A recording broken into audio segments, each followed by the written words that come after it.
Hi friends, എല്ലാവർക്കും സുഖമല്ലേ? അപ്പോൾ ഞാൻ സാധാരണയായിട്ട് ഇറങ്ങുന്ന പോലെ തന്നെ ഞായറാഴ്ചയായിട്ടും 7:30 തന്നെ വീട്ടിൽ നിന്ന് ഇറങ്ങിയിരുന്നു.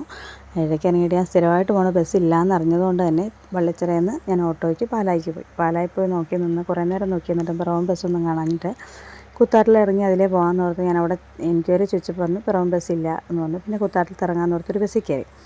അങ്ങനെ ബസ്സിൽ കയറി ബസ് ഇങ്ങനെ പോയി ബസ് ഇങ്ങനെ പഴയ സ്റ്റാൻഡിലെത്തിയപ്പോഴാണ് അവർ പറയുന്നത് ഈ ബസ് കൂത്താട്ടിലും പോവില്ല, അപ്പോൾ പകരം ഇത് ഉഴവൂർ ഇറങ്ങി നിന്നിട്ട് അവിടെ നിന്ന് അടുത്ത KSRTC കിട്ടും, ഒരു കൂത്താട്ടത്തിന് പോകുന്നുണ്ട്. അപ്പോൾ 9 മണിക്ക് അവിടെ ഇറങ്ങിയത് 9:45 കേട്ടോ അടുത്തൊരു ബസ് കൂത്താട്ടം വന്നത്. അത് എറണാകുളം ബസ്സും അങ്ങനെ ഒന്നും തന്നെ വന്നില്ലായിരുന്നു. പിന്നെ അങ്ങനെ 9:45 വന്ന ബസ്സിൽ കയറി നേരെ ഞാൻ ചെന്ന് കൂത്താട്ടിലത്ത് ഇറങ്ങുമായിരുന്നു. കൂത്താട്ടിലത്ത് ഇറങ്ങി നിന്നിട്ടാണെങ്കിലോ അവിടെ ചെന്ന് നിന്നിട്ട് അടുത്ത ബസ് ഉടനെ എറണാകുളത്തിനും ബസ് ഉണ്ടെങ്കിലേ കിട്ടുള്ളൂ. അങ്ങനെ പിറവത്തിനൊക്കെയുള്ള ബസ് കുറേ നേരം നോക്കി നിന്നൊരു ബസ് കിട്ടി. അങ്ങനെ ആ ബസ്സിൽ കയറിയിട്ട് ഞാൻ അപ്പോഴേക്കും വേറെ കുറേ ബസ്സൊക്കെ വരുന്നുണ്ടായിരുന്നു. കുറേ നേരം നോക്കി നിന്നിട്ടാണ് ബസ് കിട്ടി. അങ്ങനെ ബസ് കിട്ടി. ആ ബസ്സിൽ കയറി ഞാൻ പേപ്പതി ഇറങ്ങി. സാധാരണ വീട്ടിൽ നിന്ന് 7:30 വീട്ടിൽ നിന്ന് ഇറങ്ങിയാൽ 9:15 പേപ്പതി ഭാഗത്തേക്ക് എത്തുന്ന വണ്ടി ഇന്നിപ്പം ഞാൻ ബസ്സില്ലാത്തത് കൊണ്ട് തന്നെ 3 ബസ് 2 ഓട്ടോയും ഒക്കെ കയറിയിട്ട് അവിടെ എത്തിയപ്പോഴേക്കും 11 മണിയായി.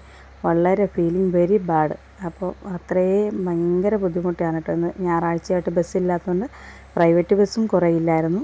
അങ്ങനെ അപ്പോൾ പിന്നെ ഇതാണ് 11 മണിയായി അവിടെ എത്തിയപ്പോഴേക്കും. പിന്നെ ബാക്കി കാര്യങ്ങളും ക്യാമ്പിൻ്റെ വിശേഷങ്ങളൊക്കെ വീണ്ടും പറയാം. പിന്നെ എനിക്കിവിടെ കുറേ മെമ്മറീസ് ഉണ്ട്, അപ്പോൾ അതൊക്കെ ഞാൻ വഴിയേ പറയാം. Okay, bye bye. മറ്റൊരു വീഡിയോ ആയിട്ട് വീണ്ടും കാണാം.